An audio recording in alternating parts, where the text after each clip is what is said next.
అదే భక్తుడిని పోలింటున్నాడు, లోకముకు నన్ను నాకు లోకమును సిలివేసుకున్నాం.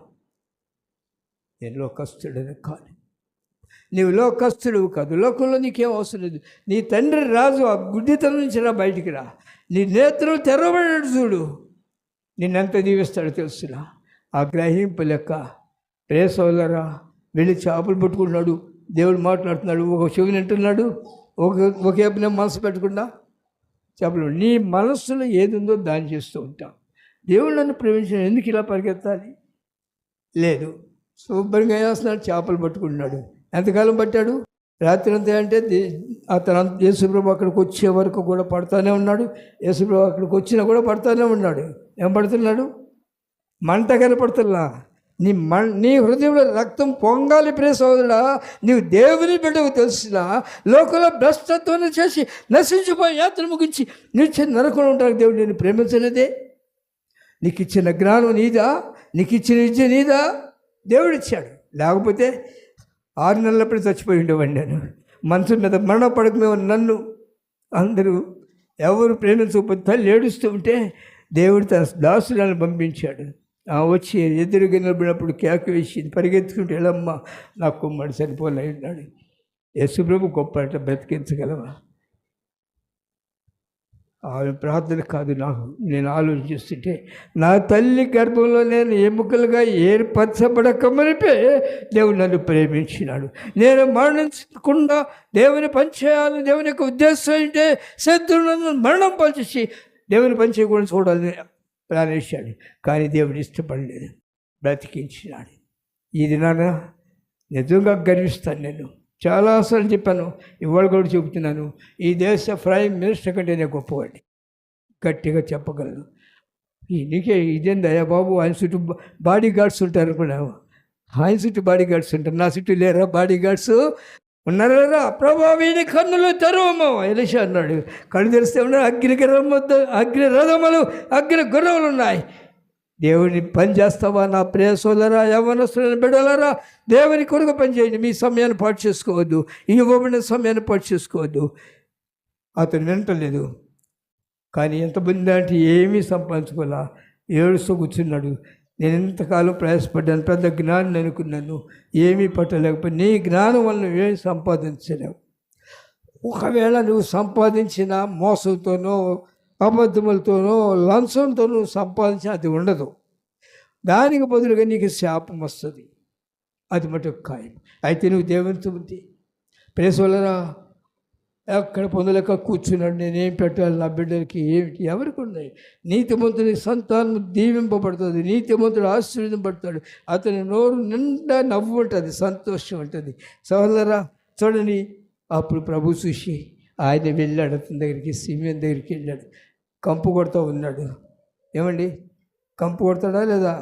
నేను నిజాంపట్నం వెళ్ళాను, మా నేను ఒక బండి వెళ్ళాము. వెళ్దాం అమ్మంటే నేను మటుకు రాను అక్కడికి అంటుంది. ఎందుకని? అంత కంపే. ఇక్కడ మా హార్బర్కి వెళ్ళాలంటే వారు కంపే. అలాంటి కంపులో ఉన్నవాడు కొడుకు వచ్చాడు ప్రభు. మురికిపోయిన నీ కొడుకు వచ్చినాడు. దేవుని పని చేయకుండా సోమరిగా లోకంలో ఏదో చేయాలని క్షయమైపోయేదానికి ప్రయాసపడే సహోదరి సహోదరుడా, నీ యవ్వన జీవితాన్ని పాడు చేసుకోవద్దు, నీకు ఇవ్వబడిన సమయాన్ని పాడు చేసుకోవద్దు. నేను దేవుని బిడ్డగా ఉండాలని వాసించితే ఎంత గొప్ప బాధ్యత.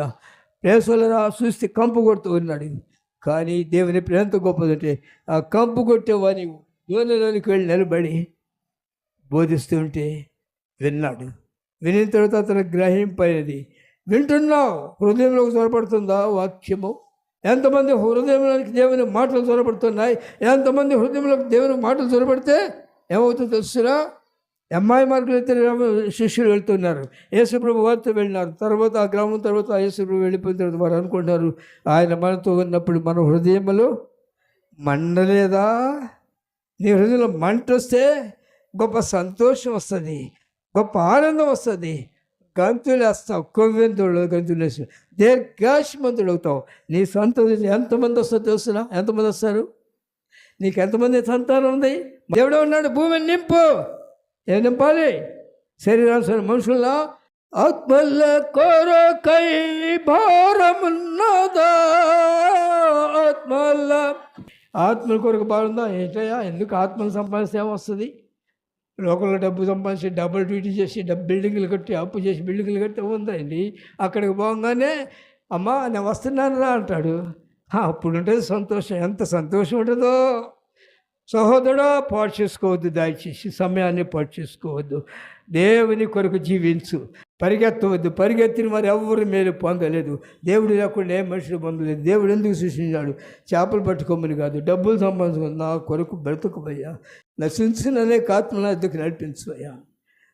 అప్పుడు గ్రహించినాడు దేవుని మాటలు హృదయంలో కూర్చొని నమ్మి అంటున్నాడు, చేపలు పట్టు లోతుకు నడిపించి చేపలు పట్టు. అప్పుడు లోతుకు నడిపిస్తున్నాడు. ఏమని?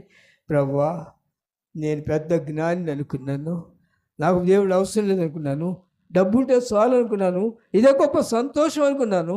తిరిగాను కానీ దిక్కులేనయ్యాను, దిగులతో కూర్చున్నాను. నాకు ఎవరికి నేను మేలు చేయలేకపోయినాను. అయితే మీ మాట ప్రకారం ఇంతవరకు నా మాట ప్రకారం జీవించాను, ఇక మీదట మీ మాట ప్రకారం జీవిస్తాను. దేవుని దగ్గర వాగ్దానం చేయడానికి ఇష్టపడతావా యవ్వనస్తుడా? నిన్ను దేవునికి అప్పగించుకోవడానికి ఇష్టపడతావా? దేవుడు నిన్ను ప్రేమించినాడు.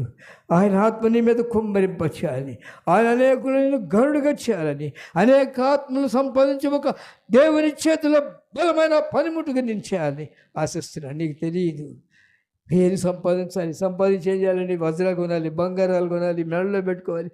దేవుని బిడ్డల పాదాల కింద ఉందండి బంగారం, తెలుసా?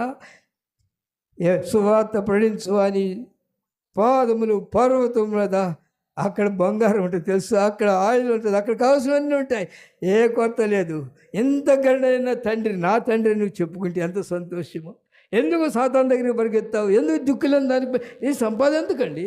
సంపాదించి చివరికి అన్నాడు ఎవరు? అలెగ్జాండర్ చక్రవర్తి. అంతా సంపాదించి మహాచక్రవర్తి అని చివరికి చనిపోయేటప్పుడు చెప్పి నాకు 2 చేతులు బయట పెట్టుకున్నాడు. ఏమని 2 చేతుల్లో ఏం ఎత్తుకెళ్తావు?